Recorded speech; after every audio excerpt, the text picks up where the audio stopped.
Poslije kiše je sve ponovo počelo bujati, tako da iako se pokosilo, gledala sam da ne pokosim skroz nisko, da ostanu cvjetovi maslačka i uspjela sam u tome i sada pčelce imaju šta da ručkaju, odnosno da skupljaju polen.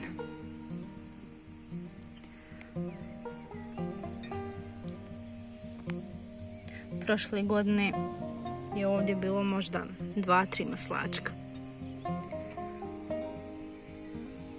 Sada je more. Ovaj mali jorgovan je posađen prije 2 godine i već cvjeta.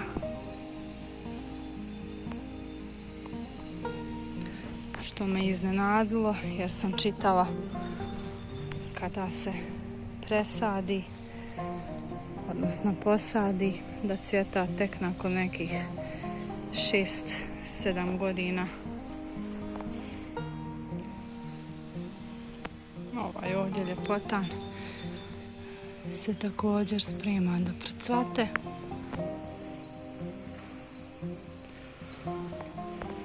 Aronija isto tako, samo što nije procvala.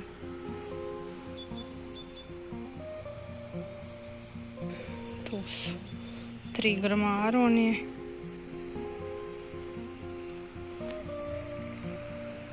Ovdje pored jezera imamo šumske jagodice koje cvjetaju.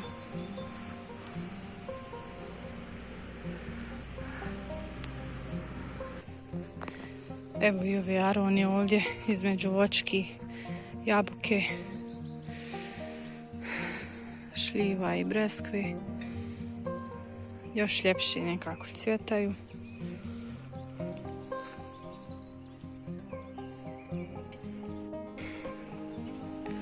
Što se tiče bašte, trenutno sam u nedostatku sjena.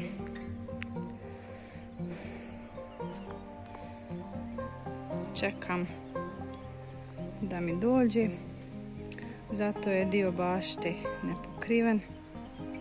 Ovdje na prvoj gredici imamo prošlogodišnji peršin, isto i ovdje. I ovo je neki bunt bijelog luka, odnosno ostala je čitava glavica bijelog luka u zemlji, odnosno 2. A ja ću ove godine pustiti da to tako raste. Čisto eksperimentalno da vidim da li će se uspjeti razviti i kako će se razviti glavice u zemlji. Peršin ću uskoro pobrati dok nije krenuo u cvijet. I možda ću ostaviti za sjemena. Ovdje na ovu gredicu prvu ona dobija najviše sunca i vjerovatno će tu ići paprike, krastavice i možda poneki paradajz uspijem ukombinovati. Kupina je ošišana, olistala i uskoro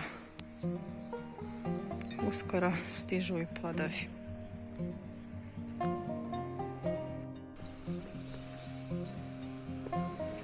Borovnica je olistala.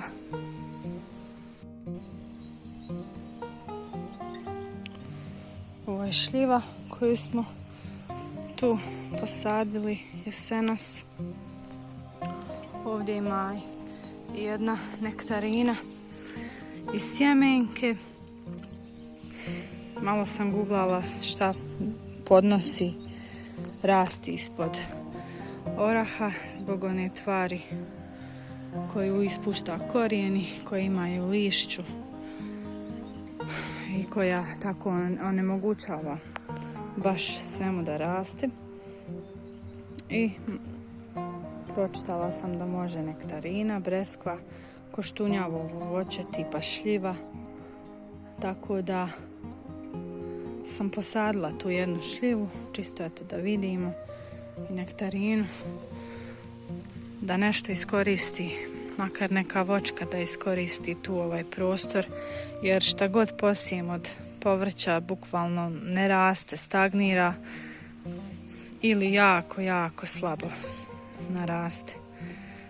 Kupini ne smeta, kupina super rađa, iako je baš blizu oraha. Što se krompira tiče, on je tako ušuškan. Vodimo borbu s puževima. Ja redovno dižem slamu, skupljam. Evo jedna klica je krenula.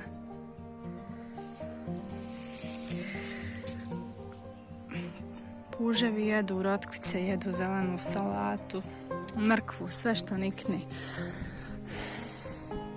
Jako su velike borbe.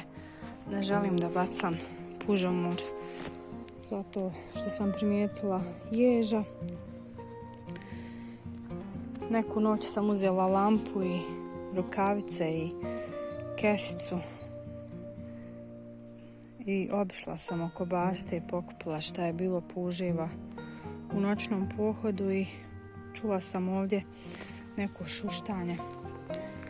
Kad sam posvijetlila, vidjela sam da se sjeno odiže i ubrzo iz sjena izvirio jež. I vidite ove rupice. Ova gnjezdašta sam gledala ja danima i razmišljala koja životinjica pravi ovako ove rupe u sjenu. Pa sam rovila i da vidim da nema možda slučajno neko jaje od neke ptice ili ne znam, svašta mi je padalo na pamet. I onda sam primijetila da su ove rupe tačno iznad gomolja krompira. A isto tako, kad sam ja par puta podigla sjeno da vidim kako napreduje krompir, znala sam naći po 2-3 puža. Tako da sam skontala da to moj drug ježić tako svojom njuškicom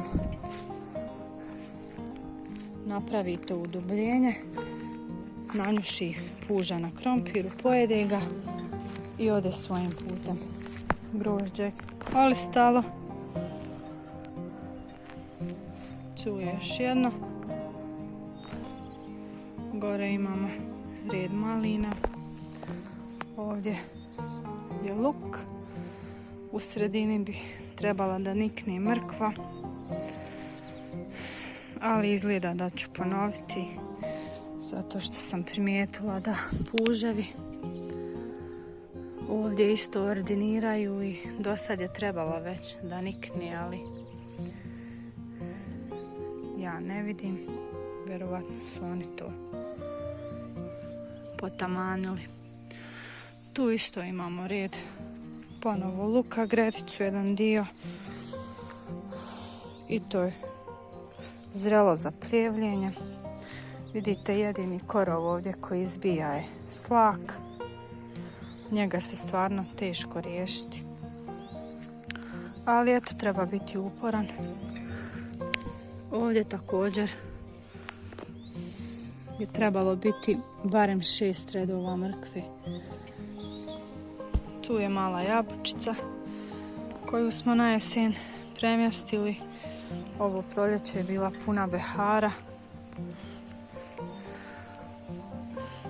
Ali ne vjerujem da će tu nešto se i razviti. Ako se i razvije, ja ću to počupati da se ona više bazira na grananje i formiranje krošnje. Ovo isto je još jedna nektarina. Bilo je nekih cvjetića, ne vidim da su se zametnuli plodovi, bilo je mraza. Ovdje pored graška je bio čitav red rotkvica i zelene salate. Od svega je ostala jedna mala rotkvica Eto, puževi su bili divni, pa su mi ostavili jednu rotkvicu. Da ne zaboravim kako rotkvica izgleda. Ovdje se sa strane nalaze redovi mahuna, a u sredini je crveni kupus. Okolo gredice i okolo kupusa sam stavila žaru, zato što sam čula da i to može pomoći protiv puževa, da ih pika žara i da izbjegavaju da pužu preko nje. Tako da iskreno nadam se da sam makar malo zaštitila ove mahune koje tek trebaju izviriti i ovaj kupus. Nisam odmah nakon sadnje stavila žaru, tako da na nekim mjestima fali kupus, već su ga uspjeli pojesti. Isto tako sam stavila i ovdje okolo mladih sadnica šarene blitve, pa nadam se da će uspjeti da ih odvrati od ovih osjetljivih sadnica. Isto tako i poneku blitu su pojeli, ali nadam se iskreno da će nešto i ostati. Ova godina je stvarno jako teška i što se tiče temperature i vremena i mraza i hladnoće i svega, jako neuobičajeno za evo već 5. mjesec. Ali nadam se da će se i to uskoro stabilizovati. Ručno kupim puževe svako jutro, svaku noć, toku dana kad naletim. Naravno, ako nešto radim i naletim na njih, obavezno ih eliminišem.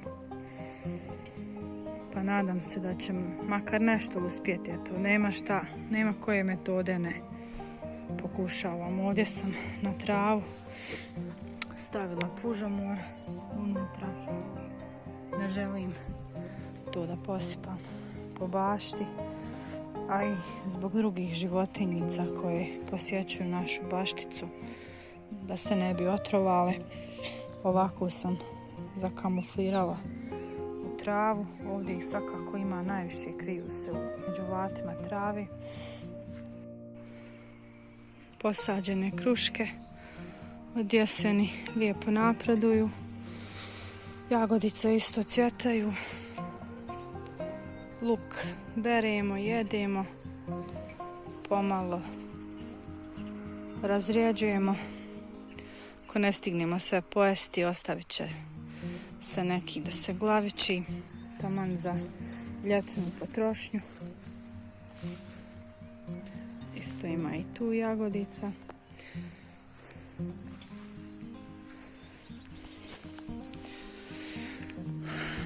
Ovo tu između jagoda je bijeli luk. Prve godine sam tako sadila i zaista se pokazalo kao super kombinacija. Bijeli luk mi nije bio nigdje tako dobar kao među jagodama, tako da mi je to provjereno. To je isto gusto posađen luk. Ove tanje čupam, koristim kao mladi luk. Ove deblje ću ostaviti isto, nek se glaviće, da imamo za ljetnu potrošnju. Ovo je špinat, tako malo razbacan, isto na jesen. Ovo je dio koji su puževi ostavili, mada je bilo to sve ovako posijano do kraja u jednakom redu. Puževi su ovako napravili neku selekciju, tako da moja greca sa špinatom izgleda trenutno ovako. Poneki ovi uskoro idu cvijet. To ćemo ovako malo da usporimo. Vrijeme mi je uskoro da poberim ovaj špinat. Već su listovi veliki, znači njemu odgovara ovo vrijeme, ovo malo hladnije temperature i baš sam zadovoljna. Znači ovo je špinat zasjan na jesen i bolje je puno kada se sije povrće ovo koje može prezimiti na jesen. Evo salata je isto ogromna. Ovo je blitva. Ako se neko sjeća iz oktobarskih ili septembarskih dnevnika, ne znam ni ja, kada sam uzela nakon povratka iz bolnice, kada je to došlo na red, pljevljenje, kada sam upljevala ovu gredicu, našla sam čitav red blitve koja je nekim čudom eto preživjela puževe, vjerovatno zato što je bila u travi, pa je ni oni nisu mogli skužiti. I evo sada je isto i ona u svom maksimumu i za koji dan me čeka branje. Ovo ovdje je moja kalemljena ova šlama. Fino raste.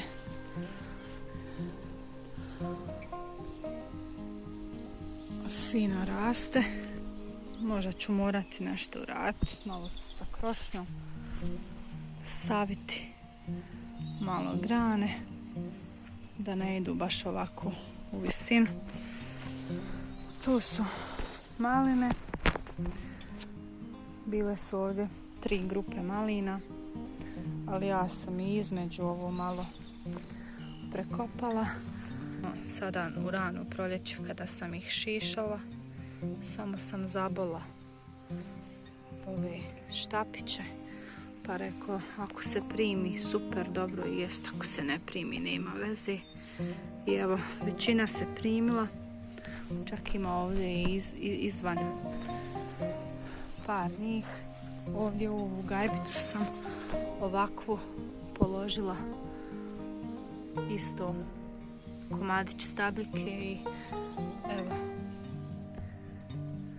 prima se i tu. Znači moglo bi i tako da se položi, ne mora se onako zabadati kao štap. Evo, tu su sve ti dijelovi.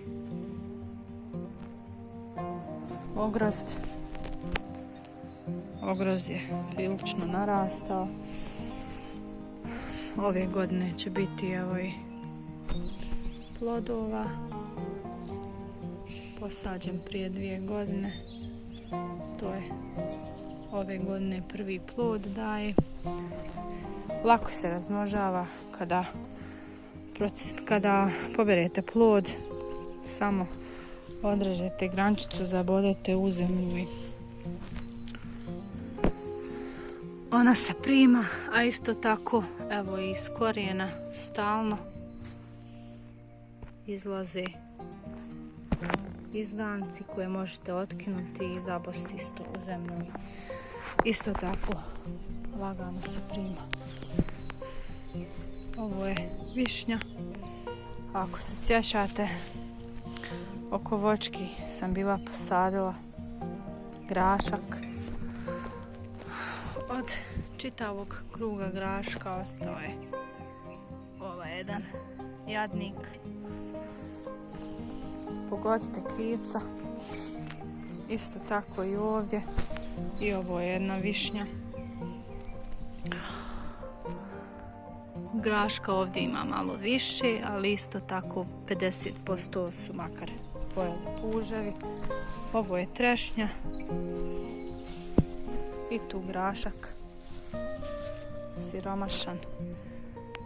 Jako. A bilo je 5 dobrih kućica. To je sada trebalo da se zeleni, da se ne vidi zemlja uopće. Ali eto. Evo, pogled na moju bašticu. Znači šta trenutno imamo u bašti, imamo blitvu, zelenu salatu, špinat, mladi luk, posađen crveni luk, za jesen, zimu, mrkvu, grašak, blitvu, kupuse koje branimo svim snagama. Da li ćemo uspjeti odbraniti pitanje, ali eto, ne odustajemo.